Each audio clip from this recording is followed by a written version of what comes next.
지난 주일은 우리가 하나님 앞에서 어떻게 의인이 되었는가, 그리고 그 의가 왜 그렇게 중요한가 하는 것들을 살펴보았죠. 특별히 잃어버렸던 아들의 자리, 잃어버렸던 그 자격을 회복하는 유일한 길은 바로 그 의를 얻는 것이다. 그래서 우리는 이 의를 통해서 하나님의 용서를 받고 또 깨끗하게 되고 또 아들의 자리로 복권이 되어서 더 이상 하나님을 멀리할 이유가 없고 또 하나님 앞에 나아가는 것을 쑥스러워할 필요가 없으며 하나님의 형상으로 지원받은 그 자리에 설 수 있는, 그래서 날마다 은혜의 보좌 앞으로 담대히 나아갈 수 있는 그런 존재가 되었다 하는 것을 우리가 배웠습니다. 그죠? 근데 이 의인됨에 대해서 우리가 중요한 것이 뭐라고 했습니까? 자기의 인식이다. 그래서 우리 바울이 복음에 대해서 자기를 어떻게 인지하고 있는지 하는 것들을 연습 문제로 우리가 하나 풀어보았습니다. 그렇게 신앙에 대해서 하나하나 우리의 마음으로, 우리의 영어로 다지고 지나가야 된다. 그래서 여러분이 지난 한 주간 동안 얼마나 의인으로 인식하고 살았는지 좀 나누고 싶지만 나중에 식사하면서 나눠보도록 합시다. 자, 오늘은 갈라디아서를 마무리하는 시간입니다. 그래서 바울은 이 자랑이라는 말로 이 갈라디아서를 정리하고 있는데, 자랑할 것이 있고 또 자랑하지 말아야 될 것이 있겠죠. 그리고 이 자랑한다는 것은 사실 가치관의 문제라 그렇게 말할 수 있을 것 같습니다. 그리고 내가 성령으로 사느냐 아니면 육신으로 살고 있느냐 하는 것을 가늠할 수 있는 것이 바로 이 자랑에 대한 이야기일 줄 압니다.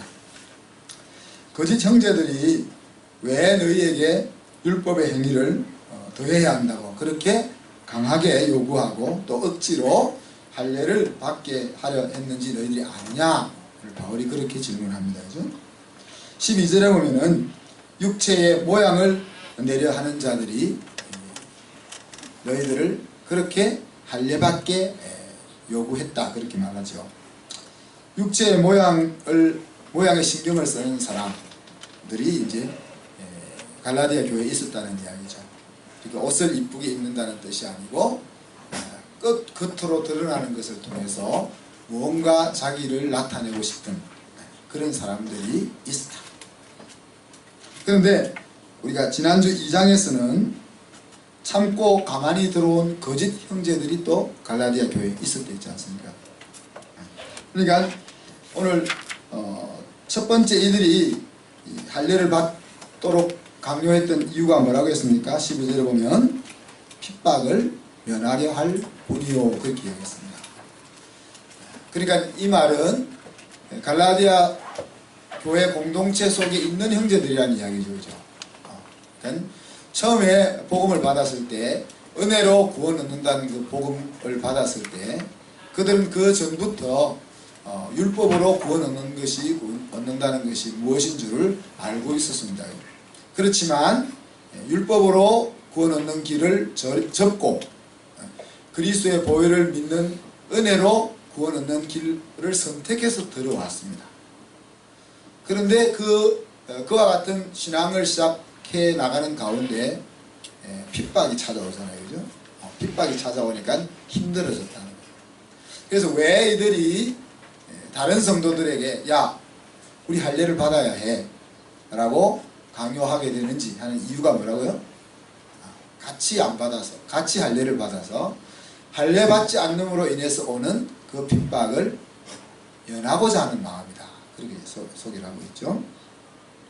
자, 두 번째 이유는 13절에 나오는데, 그들이 너희를 억지로라도 할례 받게 하는 이유는 너희의 육체로 자랑하려고 하기 때문에 그렇다. 그렇게 또 설명을 했습니다. 그러니까 이 말은 할례를 받게 함으로 인해 가지고 자기들의 주장이 공동체 속에서 먹혀 들어가는 세력을 얻는 것을 이야기하죠. 그래서 할례를 받는 사람들의 수가 많아짐으로써 자기들의 위치와 자리를 확보하려고 하는 이유가 또 하나 있었다.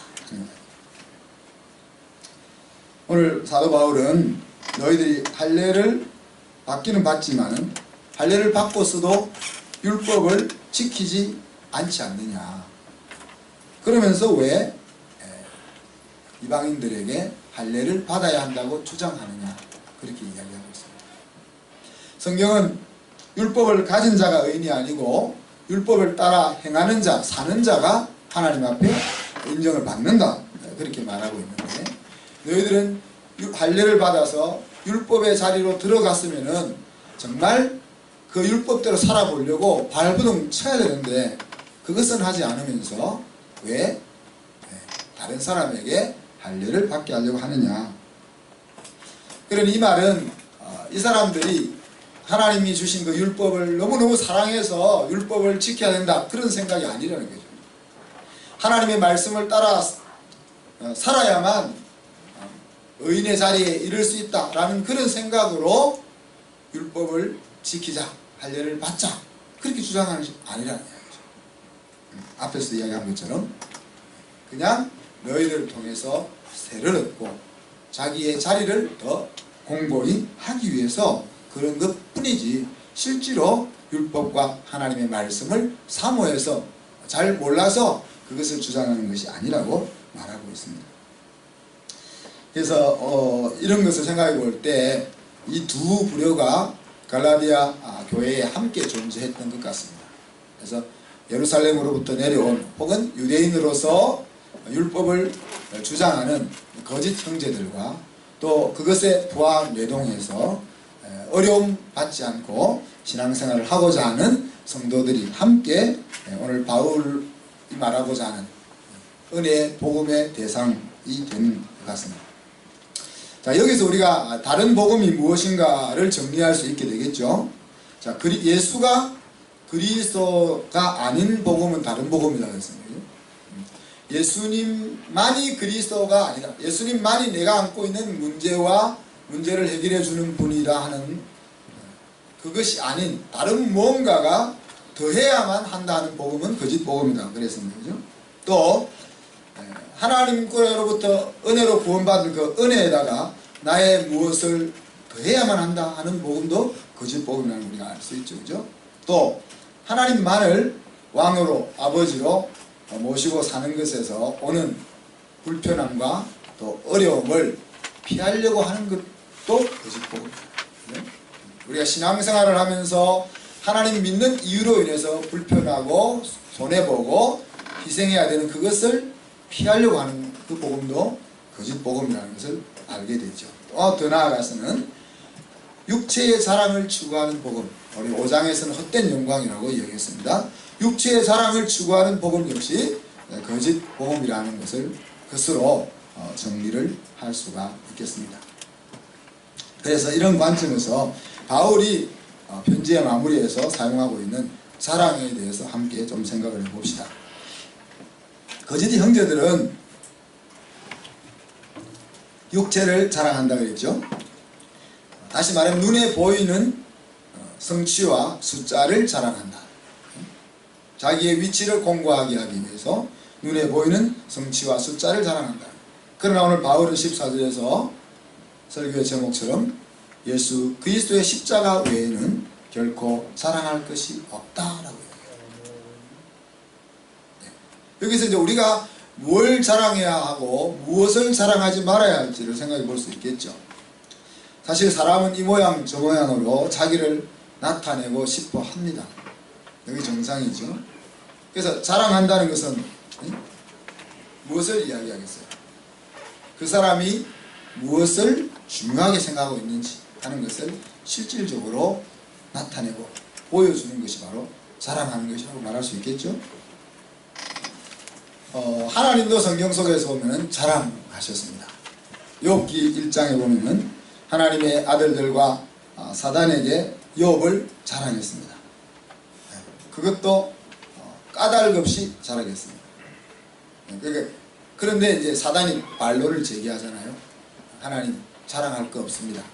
제가 저런 짓을 하는 이유는 까닭 없이 그러겠습니까? 하나님이 복을 많이 주셨으니까 하나님을 잘 섬기고 있는 것이지 다 이유가 있어서 그렇지 자랑할 만한 것 못 됩니다 라고 이야기하지 않습니까? 하나님의 자랑한 내용은 이겁니다. 온전하고 정직하여 하나님을 경외하며 악에서 떠난 자가 욥이다. 하나님이 욥을 자랑하고 싶은 그겁니다. 온전하고 정직해서 하나님을 경외하고 악에서 떠난 사람이다. 그것이 하나님 자랑하고 싶은 거예요. 거기에 대해서 이제 사단이 반론을 제기하지만은 하나님은 요것을 자랑하고 싶다는 거예요. 아브라함을 통해서 하나님이 자랑하고 싶은 것은 무엇이었습니까? 창세기 22장에 보면은 아브라함이 이삭을 번제로 드리는 그 순간에 하나님이 하시는 말씀이 뭐죠? 이제야 내가 알았다. 뭘 알았습니까? 내가 준 이삭보다, 내가 너에게 선물로 준 약속의 아들보다 내가 나를 더 사랑하는 줄 알았다. 확인했다. 그럼 몰랐다가 알았다는 것이 아니고 내가 알고 있었는데 그것을 이제 확인했다. 그 말은 아브라함을 온 세상에 알리고 싶은 거잖아요. 아브라함은 믿음의 조상으로서 내가 준 어떤 축복보다 나를 더 사랑하는 자야 라는 것을 자랑하고 싶었던 것입니다. 그래서 하나님을 사랑하고 하나님을 의식하며 살면서 하나님의 아들, 딸로 사는 그 모습을 하나님은 자랑하고 싶으십니다. 오늘 다 이야기해 볼 수는 없지만 한 사람만 더 생각해 보면 바울의 자랑을 한번 생각해 봅시다. 바울은 서신서에서 내 자랑이요 면류관이라는 표현을 쓰죠. 그죠? 누구를 가리켜서 그렇게 지칭합니까? 사랑하는 성도들을 가리켜서 너희는 내 자랑이요 면류관이다. 그렇게 이야기합니다. 하나님 안에서 선한 청지기로 사는, 자유하는 아들로 사는, 주님의 제자로 사는 그런 영적인 성도들의 모습을 자랑하고 싶은 거죠. 바울이 자랑하고 싶은 것은 그겁니다. 또 바울은 자기는 자기의 약함을 자랑한다 그러잖아요. 약한 것을 자랑한다 그러잖아요. 약한 것을 자랑하는 이유는 그 약함 때문에 하나님의 강함이 드러날 수 있기 때문에. 그래서 자기의 약함은 하나님의 강함을 세상에 드러내는 통로가 될 것이기 때문에 나는 자랑 안 하는데 굳이 자랑하자면은 내가 내 약한 것을 자랑하겠다. 그렇게. 오늘은 그리스도의 십자가가 자기의 자랑의 대상이다. 그 그리스도의 십자가 속에는 하나님의 은혜가 있고 하나님의 사랑이 있고 또 그 속에 새로운 피조물로의 회복이 담겨 있는 것이 그리스도의 십자가입니다. 그것을 바울이 자랑하고 있다는 것이죠. 그러면서 14절에 보면은 사도 바울은 나 자랑인 그리스도를 말미암아서 자기가 취한 조치 하나를 이야기하죠. 뭡니까? 내가 세상에 대해 못 박혔다. 그리고 세상도 나를 대하여 십자가에 못 박혔다. 그런 표현을 썼습니다. 못 박혔다는 말은 죽었다는 말이고, 죽었다는 말은 더 이상 영향을 미치지 못한다. 더 이상 나에게 나를 지배하지 못한다. 그런 이야기잖아요. 그러니까 세상이 바울을 향해서 손 놓았다는 거예요. 쟤는 내가 꼬셔봤자 안 돼. 라고 손 놓았다는 이야기고, 바울 역시 세상을 향해서 아무런 미련이 없다는 이야기예요. 서로 그리스도 때문에 상관이 없는 관계가 되었다는 거죠. 다른 식으로 표현하면 우리가 옛날에 하나님과 상관없는 관계 속에 있었음을 성경은 우리가 옛날에 하나님과 원수가 되었었는데 라고 표현한 거죠. 이제 바울은 그리스도를 통해서 세상과 자신은 원수 관계로 바뀌었다. 그렇게 이야기합니다. 그래서 한마디로 요약하면 바울에게 있어서 육체의 열매는 더 이상 자랑할 만한 것이 안 된다. 그렇게 이야기하고 있죠. 자랑이라고 말하는 것이 영어가 프라이드 아닙니까? 프라이드는 자신감이라고 볼 수 있는데 이것이 또 다르게 쓰이면 어떻게 되죠? 교만함으로 동일한 단어가 쓰입니다. 동일한. 그래서 우리가 정신을 안 차리면은 이 자랑이 교만으로 탈바꿈할 수밖에 없는 거죠. 그죠? 자, 교만으로 가지 않는 프라이드가 되려면 어떻게 하면 돼요? 우리가 건강한 자아상을 가져야 되겠죠. 내가 나에 대해서 부정적인 자아상을 가지고 있으면 나의 잘난 것을 가지고 교만의 자리로 나아가게 됩니다. 아니면 나의 부족한 것 가지고 좌절의 자리로 나아가겠죠. 그러죠. 근데 이 건강한 자아상이라는 것은 어디에서부터 오게 됩니까? 사실 우리는 태어나서부터 자라오는 과정 속에 나를 부정적으로 볼 수 있는 수많은 것들에 노출되어서 여기까지 왔거든요. 그래서 우리가 아무리 좋은 부모 밑에 좋은 환경 속에 자랐다 할지라도 우리들의 마음속에 항상 건전하고 진취적이고 긍정적인 그런 나만이 존재하지 않는다.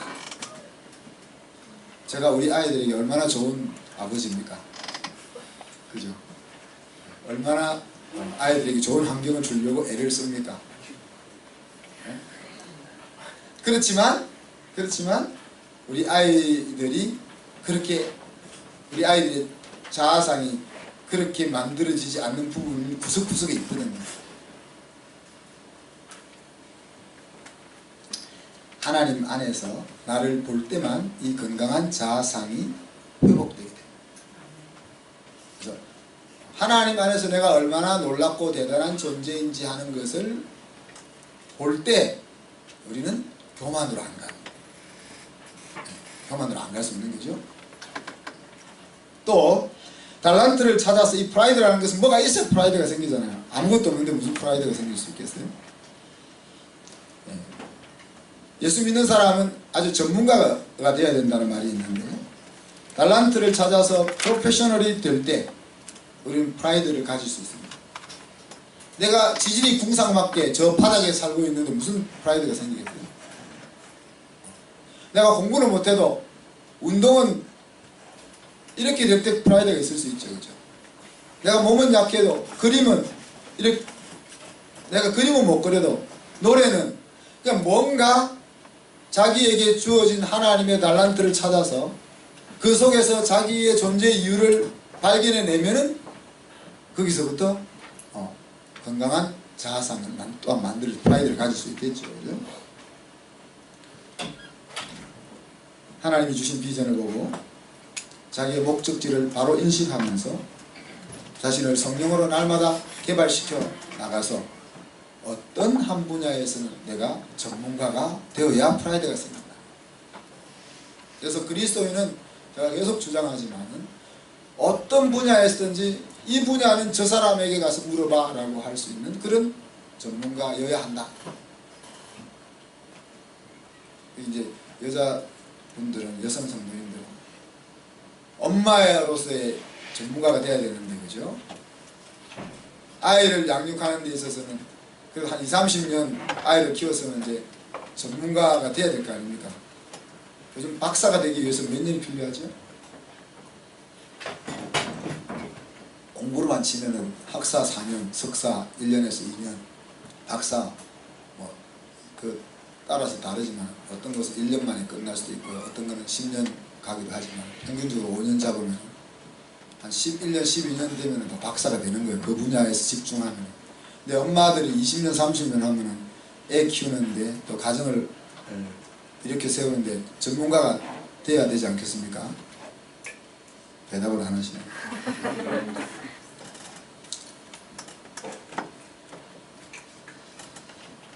또 헛된 영광을 추구하는 마음을 버려야 이 프라이드가 교만으로 안 가게 되겠죠. 5장에서는 그 헛된 영광을 우쭐거리는 마음에서부터 온다고 했습니다. 우쭐거리고 싶은 마음. 경지에 이르지 못하니까 우쭐거리고 싶어집니다.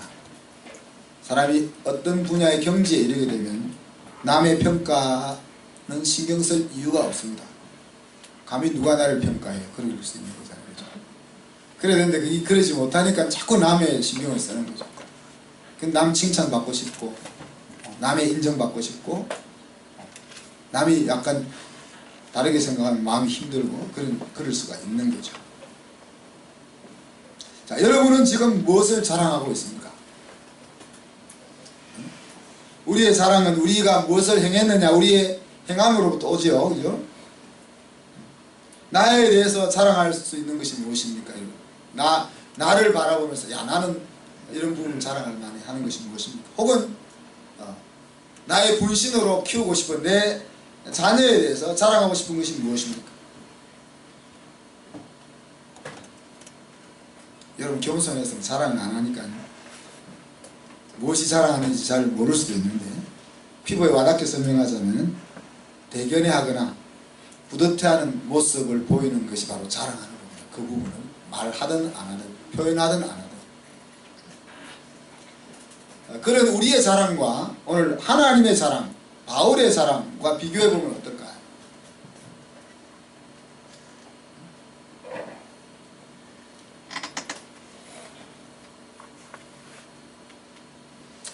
바울의 편지는 마지막 인사는 축복으로 마무리됩니다.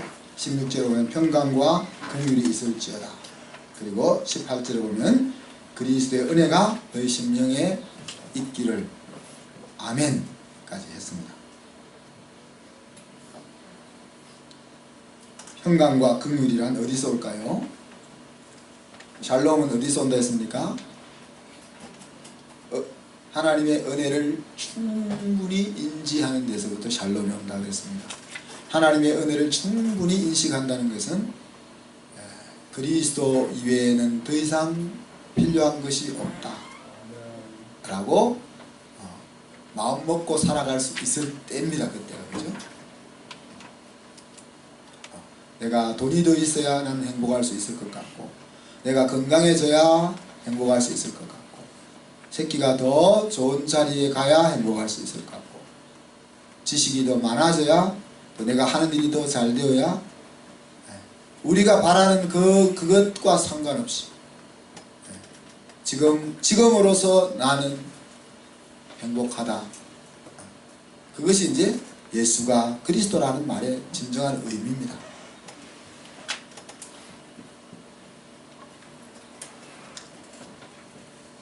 그래서 그 예수가 그리스도라는 그 은혜에 대한 인식이 들어오면은 그때 우리 마음속에 찾아오는 것이 샬롬입니다. 그때는 내가 아파도 마음의 평강이 존재하고 누구로부터 좋지 않은 대우를 받아도 샬롬이 존재하고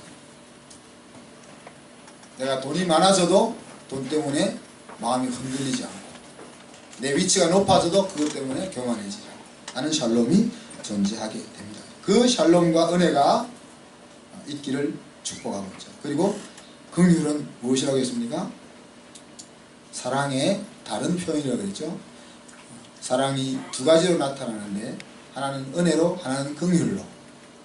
은혜는 받을 자격이 없는데 주시는 것이 은혜고 긍휼은 받아야 되는데 받지 않게 해주시는 사랑이 긍휼이라고 했습니다. 우리의 행한 바대로 하면은 마땅히 주고 마땅하지만 복받을 것 없지만 그럼에도 불구하고 그 고난의 자리를 피하게 해주시든지 어려움의 자리를 없이 해주시든지 죄를 용서해 주시든지 이런 것들이 긍휼이라는 거죠. 그것이 누구에게 있다 임한됐습니다. 임하기를 이 규례를 행하는 자에게와 하나님의 이스라엘에게 평강과 긍휼과 은혜가 있을지어다. 아멘. 그랬습니다. 모든 사람에게 아니고요. 이 규례를 행하는 자는 뭡니까? 거짓 복음의 마음을 빼앗기지 않고 좀 쉽게 살아보려고 옛날로 돌아가려고 하지 않고 예수가 그리스도라 하는 그 은혜의 복음만이 살 길인 줄 굳게 붙잡고 그 길로 계속 가려고 하는 사람들, 그 사람들에게 이 은혜와 평강과 긍휼이 있을지어다. 또 그것을 다른 식으로 뭐라고 표현했습니까? 하나님의 이스라엘에게, 육신적인 이스라엘 나라, 이스라엘 백성 히브리인들에게가 아니고 영적인 이스라엘 백성들에게, 예수 그리스도를 인생의 주인으로 모시고 하나님의 아들로 딸로 살아가려고 하는 그 사람들에게, 새로운 피조물로 자기를 인식하고 살아가는 성도들에게 바로 샬롬과 은혜와 긍휼이 있을지어다라고 축복하고 있는 것입니다. 다시 한번 사도 바울은 강조하면서 편지를 마무리합니다.